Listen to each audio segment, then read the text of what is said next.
இது நெல்லை ஜானின் சுனாமி அலையோசை. தமிழகத்தில் மதுரையில் முருக பக்தர்கள் மாநாடு நடக்கிறது, மகிழ்ச்சி. அதிலும் 2 அறுபடை வீடுகள் உள்ள மதுரையில் நடப்பது இன்னும் பெருமகிழ்ச்சி.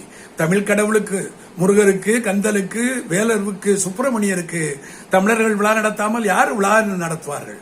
இதில் இருவேறு கருத்துக்கள் யாருக்கு கிடையாது. அவரை போற்ற வேண்டும், புகழ வேண்டும், வணங்க வேண்டும். ஆனால் நயினார் நாகேந்திரன் அவர்கள் என்ன சொல்கிறார்? நாங்கள் அங்கே எழுப்பும் குரலானது சார்ஜ் கோட்டையில் எதிரொலிக்கும் என்று கூறுகிறார். சார்ஜ் கோட்டையில் எதிரொலிக்கும் என்று நீங்கள் கூறுகிறீர்கள். ஆம், உண்மைதான். நாங்கள் அதை ஏற்றுக்கொள்கிறோம். ஏனென்றால் அன்று திருச்செந்தூரில் தங்கவேல் காணாமல் போகும்போது காலில் கொப்பளங்களோடு பாத யாத்திரையாக சென்றவர் கலைஞர். அதை உணர்ந்து அதற்கு நன்றி செலுத்துவதற்காக கோட்டையில் எதிரொலிக்கும் என்று சொல்கிறீர்களா என்றுதான் நாங்கள் கேள்வி கேட்கிறோம். ஆனால் நீங்கள் குதர்க்கமாக பேசுவதாக இருந்தால், சூரபத்மனை வதம் செய்த முருகக் கடவுள் உங்களை விடமாட்டார், வதம் செய்வார். அரசியலை கலக்காதீர்கள்.